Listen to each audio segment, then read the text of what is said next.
Now we are going to start with second type of immunity, which is called as acquired immunity. As you know, acquired immunity, it develops after birth due to exposure of the pathogens, and thirdly it is a specific type of immunity that we have studied before also. Now we are going to study with the characters of acquired immunity. This acquired immunity, it is a specific immunity. We can say that it shows specificity. Secondly, it shows diversity. Third, discrimination. And fourth one is the memory. These are the four important characters of acquired immunity. What are their meanings? First one, specificity. It means for a specific kind of disease, specific type of antibodies are produced. As before also I told, for example, for hepatitis, a specific type of antibody will develop and that will work against hepatitis virus only. It cannot work against the polio virus or any other kind of disease. For polio virus, second type of antibody will develop and that will work against polio virus again only and not any other type of and not against any other type of pathogen. Second one is called as diversity. Diversity is for variety of antibodies will be produced against variety of diseases. That means diverse number of antibodies are produced. Then third one is discrimination. As already we have seen as a character of immunity, that is it can distinguish between self and non-self cells. That means immunity of the body have a property so that it can identify the self cell which cannot be destroyed, and it can identify the non-self cells or the foreign cells which can be destroyed. And fourth one, memory. In acquired immunity, antibodies are produced and some of the antibodies remain inside the body for the whole life, which can identify the same type of pathogen if it enters again. So this is called as memory. These are the characteristic features of acquired immunity. Under acquired immunity, we have to study its types. This acquired immunity is classified into two main types. First one is active immunity. Second type is called as passive immunity. What is the difference between active and passive? This active immunity, it develops because of any infection, or it can be developed because of vaccination. That means body start producing antibodies actively. And in case of passive immunity, the antibodies are given from outside. It can be injected from outside. That means body's defense mechanism is not taking part actively. So active immunity is the active part of the body. That means the immune system of the body start working. And in passive immunity, antibodies are given, ready-made antibodies are given from outside. Body is not taking part actively. Body's immune system is not taking part actively. Active immunity is classified into two types, natural immunity and artificial immunity. Natural immunity, natural active acquired immunity is because of infection. That means if the body or the body organs get infected, body start producing antibodies. Second type of active immunity is called as artificial immunity, and it is due to vaccination. When vaccination is done, what do you mean by vaccine? Vaccine is the half-killed or attenuated microorganisms, attenuated antigen or pathogen is introduced inside the body.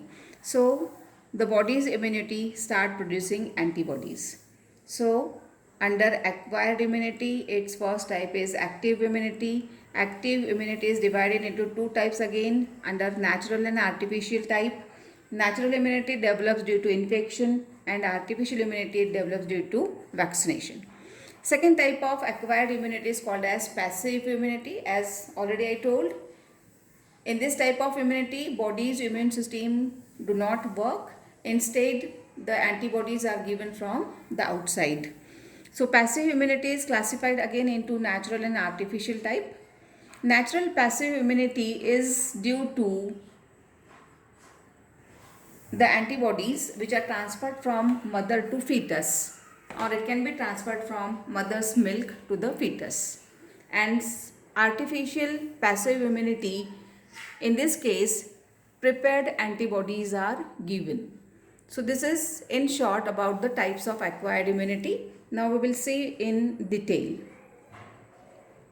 So under types of acquired immunity, as I said, its first type is active, and this active immunity develops due to antigenic stimulation of invading pathogen. What do you mean by antigenic stimulation? When antigens enters the body, it stimulates the immune system. So antigenic stimulation is required for development of antibodies, and it comes under active type. It is acquired by activating immune system of the body, and third point, it results in production of antibodies.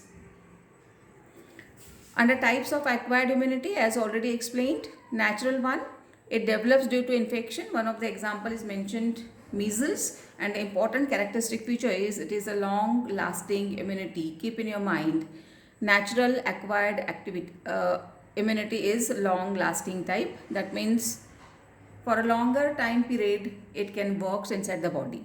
Second one is artificial. This artificial immunity is developed because of vaccination. As already explained, vaccine consists of dead or live but attenuated pathogen or toxoids. When it is given, it starts producing antibodies. When it is entered inside the body, immune system start producing antibodies. Examples are mentioned: polio vaccine, BCG vaccine. You might have heard about number of vaccines in your lifetime, and these vaccines consist of antigens, means the disease causing microorganism of the same, which are present in dead or in attenuated form, so that they evoke the immune system inside the body, so that body start producing antibodies. It may be temporary or it may be permanent. That is the difference between natural and artificial type of active immunity.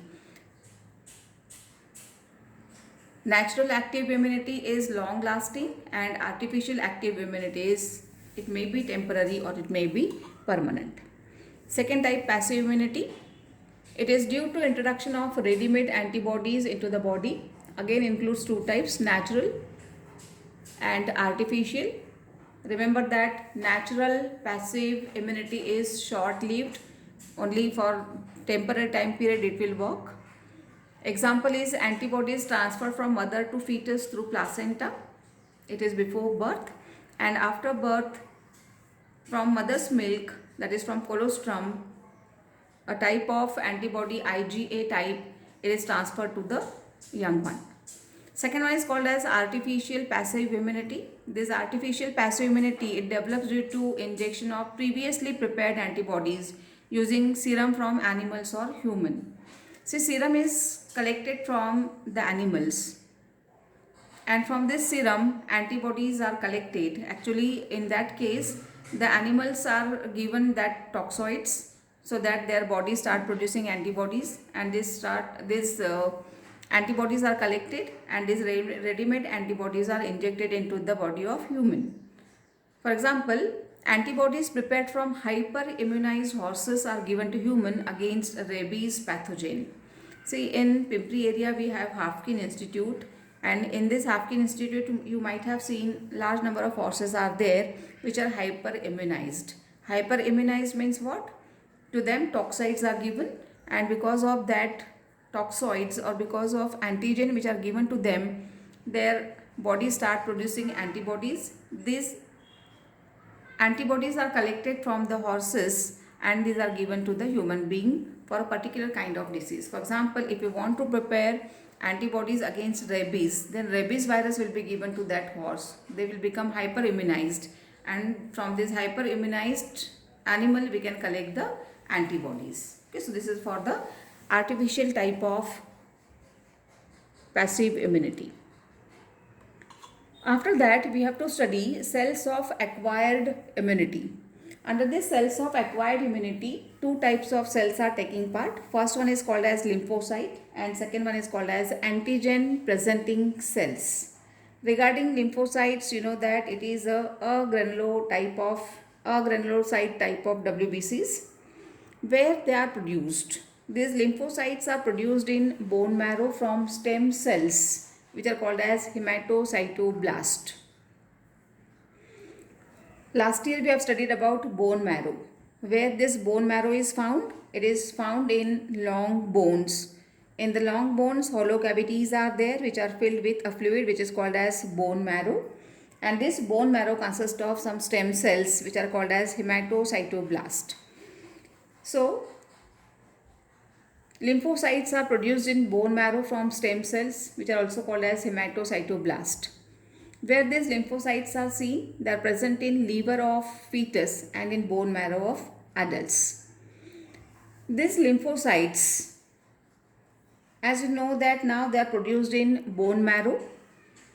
Some of these lymphocytes, they undergoes differentiation in gut associated basal lymphoid tissue, which are associated with gut. What do you mean by gut? Gut is the intestine or the digestive system. So, some of the lymphoid tissues are associated with digestive system, that is called as gut associated basal lymphoid tissue. Which are this? These are tonsils and Peyer's patches. Tonsils are found in the region of buccal cavity, in the region of pharynx. Peyer's patches are found in intestine, in its mucosa layer. So this gut associated basal lymphoid tissue, example tonsils and Peyer's patches, are called as basal or B lymphocytes. Remember that B lymphocytes means what? Which are get differentiated in gut associated basal lymphoid tissue. So B lymphocytes means what? Basal lymphocytes. And some others are differentiated in thymus gland. That means some are get modified into basal lymphoid tissue, becomes B lymphocytes. Some are get differentiated into the thymus gland. That means from bone marrow they shifted to the thymus gland, and those which are get shifted and get matured in thymus gland becomes the T lymphocytes. That means now we have two types of lymphocytes, B lymphocytes, which are differentiated into basal lymphoid tissue, and T lymphocyte which are get differentiated into the thymus gland. So this B lymphocytes and T lymphocytes becomes the major cells of acquired immunity which defend against the pathogens. So this B and T lymphocytes, they pass into circulation through blood and lymph. And remember that B lymphocytes form humoral or antibody mediated immunity. Why humoral? Because they are found in humor into the tissue fluid like blood and into the lymph. So remember, B lymphocytes, they form humoral or antibody mediated immunity, and T lymphocytes form cell mediated immunity. Second type of cells are called as antigen presenting cells. What are these antigen presenting cells? Function of this antigen presenting cell is to engulf pathogen and process it. That means they eat the pathogens. The cells which are there, antigen presenting cells, they start eating the cells. By what process? By the process of phagocytosis. Once they are eaten up, once they eat the pathogens or the antigens, they bring about processing of these antigens, and so that now they are present on the surface of the antigen presenting cells. Once they are present on the antigen presenting cells, they are eaten up by the phagocytes. And third function is to deliver co-stimulatory signal which are necessary for helper T cells activation. So these two type of cells, lymphocytes, and second type of cells are antigen presenting cells, are the cells of acquired immunity which works in different ways. We have seen that B lymphocytes are concerned with production of antibodies. Hence, it is also called as antibody mediated immunity, and T lymphocytes which are there which build cell mediated immunity.